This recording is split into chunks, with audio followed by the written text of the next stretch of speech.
आप देख रहे हैं इंडिया टाउन न्यूज, भारत की बात। साई सरकार के राज में प्रदेश भर में संचालित हो रहे रेत खदानों में कमाई को लेकर आए दिन वाद विवाद और टकराहट की घटनाएं सामने आ रही है। हालात इतने बिगड़ गए हैं कि गांव में रेत से होने वाली कमाई को लेकर कई गुट बन गए हैं, जहां वैध और अवैध तरीकों से रेत माफियाओं का कारोबार चलता है। इस कारोबार से कुछ लोग अपनी कमाई के लिए किसी भी हद तक जाने को तैयार है। रेत के इस अवैध कारोबार को लेकर कांकेर जिले में आए दिन विवाद उठ रहे हैं और आज हम बात करेंगे एक ऐसे ही विवाद की जो मचांदुर गांव में सामने आए हैं। देखिए रिपोर्ट।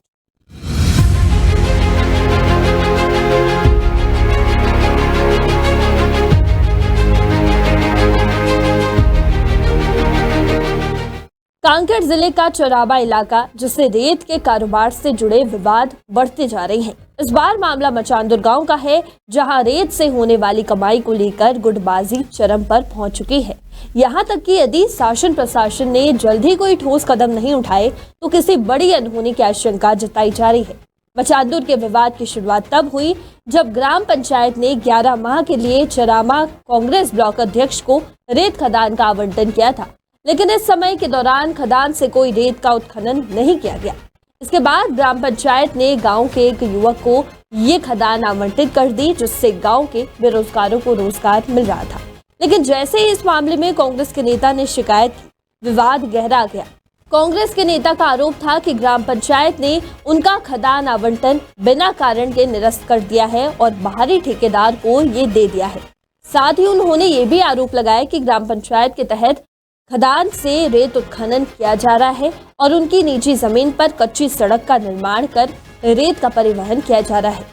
वहीं ग्राम पंचायत और कांग्रेसी नेता के बीच आरोप प्रत्यारोप की स्थिति बनी हुई है। ग्राम पंचायत ने कांग्रेसी नेता के आरोपों को नकारते हुए ये कहा कि नेता ने जानबूझकर विवाद खड़ा किया है। उनका कहना है कि कांग्रेस नेता को खदान आवंटन मिलने के बाद वो रेत का उत्खनन नहीं कर पाए थे, जिसके बाद उन्होंने खदान को गांव के स्थानीय युवक को आवंटित कर दिया था। पूर्व में उनको संचालन के लिए पंचायत द्वारा प्रस्ताव मिला था, लेकिन उनका प्रस्ताव 11 महीने तक नाराज रहने के कारण उसका प्रस्ताव निरस्त कर दिया गया। बार बार पंचायत द्वारा उनको फोन लगा के बुलाया गया, पूछा गया, लेकिन नहीं आए। गाँव को भी अवगत नहीं कराए। उसके बाद उनका प्रस्ताव निरस्त करके प्रस्ताव पंचायत किसी दूसरे के नाम से दे दिए और प्रस्ताव लेने के बाद गांव में बात हुआ कि जिसको प्रस्ताव मिला है, जो रॉयल्टी जारी करवा के लाएगा वो संचालन करेगा करके। उसके बाद उनका प्रस्ताव निरस्त कर दिया गया और उनका प्रस्ताव निरस्त होने के कारण मेरे साथ मारपीट होने के बाद मैं तुरंत जाके थाना में कार्रवाई करवाया। लेकिन मैं आवेदन दिया था, लेकिन मेरे आवेदन पे अभी तक कोई कार्रवाई नहीं हुई है। सामने वाला का कहते मोर जमीने ऐसे कही के झगड़ा लड़ाई करते, कभू थाना जाते, कभू कलेक्टेट जाते। आदमी वाला हमारे गाँव की धर के हाँ काली ग्राम सभा रखे रहे हूँ, पूरा हुल्लड़बाजी करी है। जबकि वो एजेंडा नहीं रही से ग्राम सभा में रेती खदान जबरन सामने वाला मन कई से बात ला। वहीं ग्रामीणों ने भी कांग्रेसी नेता को बाहरी बताते हुए ये कहा कि ये नेता रेत खदान से अपना उल्लू सीधा करने के लिए विवाद पैदा कर रहे हैं। ग्रामीणों का ये भी कहना है कि बाहरी ठेकेदार से रेत का उत्खनन करवाकर उन्होंने गांव में विवाद का माहौल बना दिया है, जिसके बाद ग्रामीणों ने शासन प्रशासन से शिकायत कर मामले का शांतिपूर्ण हल निकालने की मांग की है। वो ठाकुर राम कश्यप ने जो लिया है लीज में, वो जमीन शैलेश निसार का है, जो कि 5 डिसमिल है, 5.5 डिसमिल है वो जमीन उसका। और ये RI आकर के हमारी ज़मीन को, हमारे मौसी की ज़मीन के नाम की ज़मीन को अपने हिस्से में ठाकुर राम कश्यप के हिस्से में बता रहा है। ये फर्जी तरीके से नाप हुआ है, इससे हम संतुष्ट नहीं है। ना हमारे मौसी को पूछा गया है सीमांकन के लिए और एक दिन में ही आवेदन दिया है और दूसरे दिन सीमांकन के लिए आ गए। खदान में विवाद हुआ है कि आज छीना झपटी हुआ है, तो शाम को जा करके ठाकुर राम के आदमी लोग सरपंच से गाली गलौज करके रॉयल्टी को क्या चीर फाड़ किया है पूरा, है ना। वहीं अब रेत खदान के विवाद में निजी जमीन के मालिक ने कहा कि उनकी जमीन पर बिना अनुमति सड़क निर्माण किया गया है, जिसे उन्होंने ग्राम पंचायत से स्वीकृति नहीं ली थी। उन्होंने इस मामले में न्याय की गुहार लगाते हुए प्रशासन से हस्तक्षेप की मांग की है। और ये जो जमीन के बाद जो रास्ता वाली बात, वो जमीन मोर हक में, एक मोर पास कागजात थे, लेकिन जब ये जमीन के जब सीमांकन करवाएगी तो मोर थोड़ा भी सूचना नहीं किए गए। मतलब कोई जानकारी नहीं कि जमीन के सीमांकन होते करके। जबकि कानून तो ये कहते, शासन ये कहते कि अगर किसी की जमीन के सीमांकन होना है तो कब्जाधारी ले जमीन मालिक का सूचना किए जाते, तो बोला सूचना नहीं किए गए है। तो मैं शासन से निवेदन और अनुरोध करत हूँ कि ये जमीन के पुनः एक बार सीमांकन किए जाए। तहसीलदार साहब से निवेदन है, SDM सर से निवेदन है, और जो भी RI पटवारी जो भी है सबसे मैं निवेदन करना चाहता हूँ। मैं गांव में कोई भी बात नहीं करना चाहती हूँ। और का कहते जो ये रास्ता बना है वो मोर जगह पे है और मोर परिवार के मन है एक देख रेख ला करत।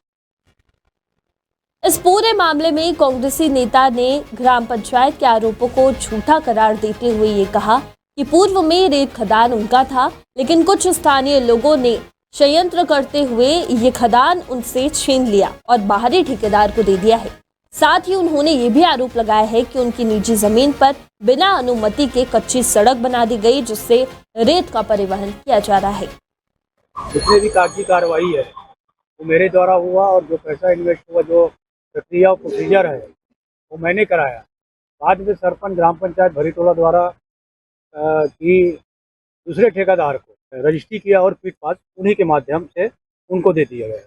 आदिवासी समाज से आता हूँ मैं, इसको पुलिस थाना भी सूचना दिया है, रिपोर्ट भी लिखवाया है, लेकिन अभी तक कोई कार्रवाई नहीं हुआ है। खदान चूँकि मचांदुर का है, ग्रामवासी के बगैर सहमति के सरपंच चला नहीं सकता, क्योंकि ग्राम सभा में वो अनुमोदन होता है, तभी कहीं जाके ग्राम पंचायत उसको प्रस्ताव देता है। तो अभी मनमानी तरीके से सरपंच बगैर गांव को पूछे ठेकेदार के माध्यम से और गांव के कुछ व्यक्तियों के द्वारा रेत उत्खनन कर रहा है, और वो भी मशीन के द्वारा कर रहा है। 3 माउंटेन लगा है। ग्राम पंचायत और कांग्रेसी नेता के बीच ये विवाद अब जिला और पुलिस प्रशासन तक पहुंच चुका है। दोनों पक्षों ने एक दूसरे के खिलाफ शिकायत दर्ज कराई है और खदान का आवंटन निरस्त करने की मांग की। अब सवाल ये है कि रेत के इस अवैध कारोबार को लेकर चल रहे विवाद में क्या कोई ठोस समाधान निकलेगा, या फिर ये विवाद बढ़ता जाएगा, जिससे किसी बड़ी अनहोनी की आशंका और भी बढ़ सकती है। प्रदेश भर में रेत के कारोबार में चल रही गुटबाजी और विवादों के कारण शासन प्रशासन को जल्द ही कोई ठोस कदम उठाने की आवश्यकता है, ताकि गांव में शांति बनाए रखी जा सके। यह विवाद कांकेर जिले में एक बड़ा मुद्दा बन चुका है, और यदि समय रहते कदम नहीं उठाए गए तो इस विवाद का असर पूरे प्रदेश में हो सकता है। प्रशासन के सामने चुनौती है कि वो इन गुटबाजी और अवैध उत्खनन को रोकने के लिए कोई प्रभावी कदम उठाए। ये खबर हमें भेजी है कांकेर से हमारे संवाददाता प्रकाश ने। मेरा नाम है सिमरन और आप देख रहे थे इंडिया टाउन न्यूज। नमस्कार। आप देख रहे हैं इंडिया टाउन न्यूज, भारत की बात।